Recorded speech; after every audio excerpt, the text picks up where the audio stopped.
1957 में Soviet union ने Sputnik 1 नाम की मानव इतिहास की सबसे पहली सैटेलाइट लॉन्च की। Today, a new moon is in the sky, a 23-inch metal sphere placed in orbit by a Russian rocket. लेकिन क्या ये वास्तव में सच है? क्या हो अगर मैं आपसे कहूँ कि पिछले हजारों सालों से एक रहस्यमय सैटेलाइट पृथ्वी के चारों ओर चक्कर काट रही है। पिछले 100 से भी ज्यादा सालों से एक रहस्यमय चीज को पृथ्वी के चारों ओर घूमते हुए देखा गया है। वैज्ञानिकों ने इसे ब्लैक नाइट सैटेलाइट का नाम दिया है। लोग इसे कई बार देख चुके हैं, इसके रेडियो सिग्नल्स भी सुने गए हैं और कुछ तस्वीरें भी खींची गई हैं। वैज्ञानिकों ने इसके भेजे गए संदेशों को डिकोड करने की कोशिश की तो पता चला कि ये ब्लैक नाइट सैटेलाइट पिछले 13,000 सालों से पृथ्वी के चारों ओर घूम रही है और हम पर नजर रखे हुए है। कई लोग इसे एक प्राचीन एलियन सैटेलाइट मानते हैं जो पृथ्वी की निगरानी कर रही है। इस विषय पर कई कॉन्स्पिरेसी थ्योरीज भी प्रचलित हैं, जिनमें यह दावा किया जाता है कि सरकारें और स्पेस एजेंसियां इस सैटेलाइट के अस्तित्व को छिपाने की कोशिश कर रही हैं।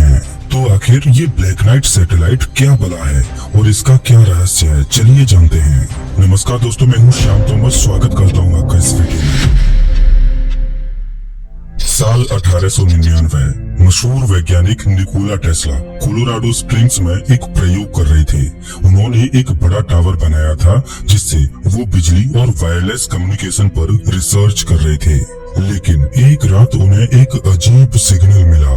उनका टावर बार बार संख्याओं का एक पैटर्न रिकॉर्ड कर रहा था जो किसी नियमित अंतराल से भेजे जा रहे थे। शुरुआत में टेस्ला को लगा कि यह सिग्नल पृथ्वी के ऊपरी वातावरण से आ रहा होगा, लेकिन बाद में पता चला कि यह सिग्नल अंतरिक्ष से आ रहा था। टेस्ला को विश्वास था कि जरूर ही यह सिग्नल किसी दूसरे ग्रह पर जीवन का संकेत हो सकता है। तो क्या ये रहस्यमय सिग्नल किसी और दुनिया से आ रहे थे? इसके कुछ ही सालों बाद वायरलेस रेडियो के आविष्कारक मार्कोनी ने भी वही रहस्यमय सिग्नल पकड़े जो टेस्ला ने सुने थे। इसके बाद नॉर्वे के एक रेडियो इंजीनियर जॉर्गन होल्स ने एक और अजीब चीज देखी। कुछ रेडियो सिग्नल्स एक खास वेवलेंथ पर भेजे जा रहे थे और कुछ सेकंड बाद वही सिग्नल वापस आ रहे थे। क्या ये सिर्फ एको यानी रेडियो प्रतिध्वनि थी? रेडियो तरंगों का वापस आना कोई असामान्य बात नहीं है। शॉर्ट रेडियो सिग्नल्स अक्सर पृथ्वी की सतह और वायुमंडल की ऊपरी परत यानी स्ट्रेटोस्फीयर के बीच उछलते रहते हैं, लेकिन आमतौर पर ये रेडियो प्रतिध्वनि यानी एको 1 सेकंड के 7वें भाग में वापस आ जाती है। परंतु इन रहस्यमय सिग्नलों के साथ ऐसा नहीं हो रहा था। ये सिग्नल अलग अलग समय अंतराल पर लौट रहे थे, कुछ तो 15 सेकंड बाद वापस लौट रहे थे। वैज्ञानिकों ने इसे लॉन्ग डिलेड एको यानी LDE नाम दिया।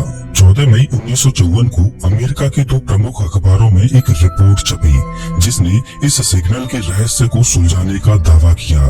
इस रिपोर्ट में दावा किया गया था कि 1 या 2 आर्टिफिशियल सैटेलाइट्स पृथ्वी की परिक्रमा कर रही हैं। साल 1954 में किसी भी देश के पास वो टेक्नोलॉजी थी ही नहीं जिससे वो सैटेलाइट को लॉन्च कर पाए।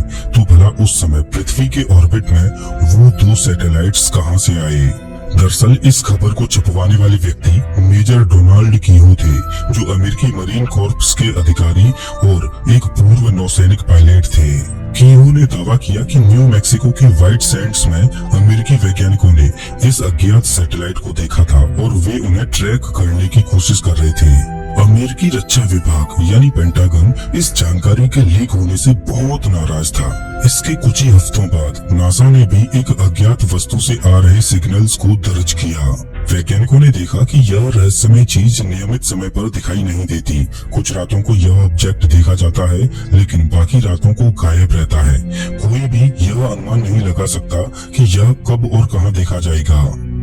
मई 1961 स्मिथसोनियन ऑब्जर्वेटरी हार्वर्ड के वैज्ञानिकों ने इसे फ्लोरिडा के ऊपर देखा। इसे एक चमकदार सैटेलाइट बताया गया और दुनिया भर के वैज्ञानिकों को इसे ट्रैक करने के लिए कहा गया। सबसे चौंकाने वाली बात यह थी कि यह सैटेलाइट पृथ्वी के पोलर ऑर्बिट में था। साल 1960 तक ऐसी टेक्नोलॉजी थी ही नहीं कि पोलर ऑर्बिट में सैटेलाइट को लॉन्च किया जा सके। साल 1973 में स्पेस फ्लाइट मैगजीन में प्रकाशित एक लेख में डंकन लंदन नाम के एक शोधकर्ता ने दावा किया कि उन्होंने ब्लैक नाइट सैटेलाइट द्वारा भेजा गया एक गुप्त रेडियो संदेश डिकोड कर लिया है। लंदन ने एलटीई डेटा का गहराई से अध्ययन किया। उन्होंने इस डेटा को एक ग्राफ पर प्लॉट करके देखा तो पता चला कि उसमें एक तारामंडल नजर आ रहा था। यह बूटेस स्टार कॉन्स्टेलेशन था, लेकिन इसमें एक तारा अपनी जगह से हटा हुआ था। लंदन का मानना था कि ब्लैक नाइट सैटेलाइट शायद इसी तारे से आया हो, लेकिन इसमें एक समस्या थी। इस तारामंडल का सबसे चमकीला तारा आर्कटुरस थोड़ा सेंटर से हटकर था। आखिर ऐसा क्यों? क्या ब्लैक नाइट सैटेलाइट समय के परे देख रहा था?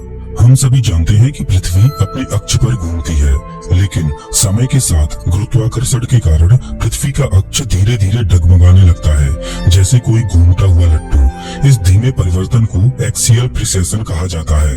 पृथ्वी के अक्ष का एक पूरा चक्र 26,000 सालों में पूरा होता है। इसका मतलब यह है कि हजारों सालों में हमारे आसमान में दिखने वाले तारे अपनी जगह से थोड़ा थोड़ा बदलते रहते हैं। जब डंकन लंदन ने 1973 में ब्लैक नाइट सैटेलाइट द्वारा भेजे गए स्टार मैप का अध्ययन किया तो उन्हें उसमें एक विसंगति दिखी। आर्कटुरस नाम का तारा थोड़ा अपनी जगह से हटा हुआ था, लेकिन जब उन्होंने नक्शे को समय में पीछे समायोजित किया तो तारे पूरी तरह से मेल खाने लगे। अगर नक्शा समय में पीछे जाने के बाद सटीक था तो इसका मतलब यह था कि ब्लैक नाइट सैटेलाइट कोई हाल ही में आया हुआ ऑब्जेक्ट नहीं था, बल्कि यह कम से कम 13,000 सालों से पृथ्वी की परिक्रमा कर रहा था और यह 13,000 साल पहले का स्टार मैप दिखा रहा था। साल 1998 में नासा का space shuttle endeavour international space station के लिए पहला कनेक्टिंग मॉड्यूल स्थापित करने गया था, लेकिन इस मिशन के दौरान अंतरिक्ष यात्रियों ने एक रहस्यमयी ऑब्जेक्ट की तस्वीरें ली। ये तस्वीरें ब्लैक नाइट सैटेलाइट की सबसे चर्चित और पुख्ता सबूत मानी जाती हैं। अब सवाल ये उठता है कि अगर यह सैटेलाइट वाकई में 13,000 साल पुराना है तो यह हमारी पृथ्वी के चारों ओर क्यों घूम रहा है? तो इसके बारे में दो थ्योरी दी जाती हैं। Theory 1, alien probe. यदि कोई उन्नत बुद्धिमान सभ्यता ब्रह्मांड में मौजूद है तो यह संभव है कि उन्होंने जीवन के संभावित ग्रहों की निगरानी करने के लिए ऐसे प्रोब भेजे हों। हम भी भविष्य में दूसरे ग्रहों पर ऐसे ही प्रोब भेज सकते हैं ताकि वहाँ के जीवन पर नजर रखी जा सके। यह भी संभव है कि ब्लैक नाइट सैटेलाइट किसी एलियन मदरशिप या ग्रह को सिग्नल भेज रहा हो। Theory 2, dark arc. कई प्राचीन ग्रंथों में एक डार्क आर्क का जिक्र मिलता है जो पृथ्वी की कक्षा में हजारों सालों से मौजूद है। कुछ मान्यताओं के अनुसार यह डीएनए की जानकारी रखने वाला एक अज्ञात उपकरण हो सकता है जिसे किसी प्राचीन सभ्यता ने तब भेजा जब वे किसी महाविनाश यानी आइस एज या समुद्री जलस्तर परिवर्तन या परमाणु युद्ध से बचने का प्रयास कर रहे थे। पृथ्वी की कक्षा सबसे सुरक्षित जगह हो सकती है जहां प्राकृतिक आपदाएं भी इसका नुकसान नहीं कर सकती। और सोचिए, इंसान केवल तभी इसे खोज सकता है जब उनकी टेक्नोलॉजी एक खास स्तर तक पहुंच जाए। अब सवाल ये है कि हम इसे धरती पर लाकर क्यों नहीं खोलते? आज की टेक्नोलॉजी के साथ हम इस रहस्यमयी ऑब्जेक्ट को ट्रैक कर सकते हैं और इसके रहस्य को खोल सकते हैं, लेकिन नासा या कोई और एजेंसी इसे धरती पर क्यों नहीं लाती? क्या किसी ने पहले ही इसे खोल लिया है और क्या उन्हें इसमें कुछ ऐसा मिला जिसे वे दुनिया से छिपाना चाहते हैं? ब्लैक नाइट सैटेलाइट की कहानी सुनने में बहुत ही रहस्यमयी लगती है, लेकिन क्या इसके पीछे कोई ठोस प्रमाण है? आइए तथ्यों और कल्पनाओं को अलग करते हैं और देखते हैं कि इस कहानी में कितनी सच्चाई है। निकोला टेस्ला और मार्कोनी ने 1899 में अजीब रेडियो सिग्नल सुने थे जिन्हें कुछ लोगों ने एलियन सिग्नल बताया, लेकिन आधुनिक विज्ञान बताता है कि वे पल्सार्स थे। दरअसल पल्सार्स हाई डेंसिटी वाले तारे होते हैं जो नियमित रूप से रेडियो सिग्नल छोड़ते हैं। लेकिन दिलचस्प बात ये थी कि पल्सार्स के बारे में निकोला टेस्ला को उस समय पता ही नहीं था, क्योंकि पल्सार्स को आधिकारिक रूप से साल 1968 में खोजा गया था। शायद इसी वजह से निकोला टेस्ला को यह सिग्नल एलियन मैसेज जैसा लगा होगा, लेकिन यह ब्लैक नाइट सैटेलाइट से नहीं आया था।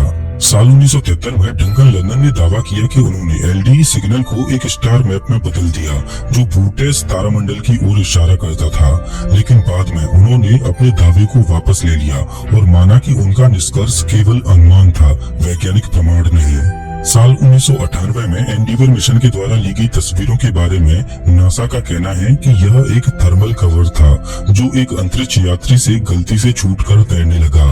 कुछ तस्वीरों में यह चमकदार और फ्लैट दिखता है, लेकिन कुछ एंगल से यह ठोस और जटिल संरचना जैसा दिखाई देता है। दोस्तों, ब्लैक नाइट सैटेलाइट एक पेचीदा कॉन्स्पिरेसी थ्योरी जरूर है, लेकिन अभी तक इसका कोई ठोस सबूत नहीं मिला है कि यह कोई एलियन ऑब्जेक्ट है। लेकिन अगर यह महज एक स्पेस डेब्री है, तो यह 100 सालों से रहस्यमय तरीके से कैसे चर्चा में बना हुआ है। हालांकि वैज्ञानिक इसे सिर्फ अंतरिक्ष में मौजूद मलबा या फिर कोई पुराना उपग्रह बताते हैं, लेकिन कई लोग अब भी मानते हैं कि यह एक एलियन टेक्नोलॉजी हो सकती है जो हजारों सालों से पृथ्वी की निगरानी कर रही है। इस विषय पर बहस आज भी जारी है। क्या यह सिर्फ एक गलतफहमी है या फिर यह वास्तव में एक अलौकिक रहस्य है?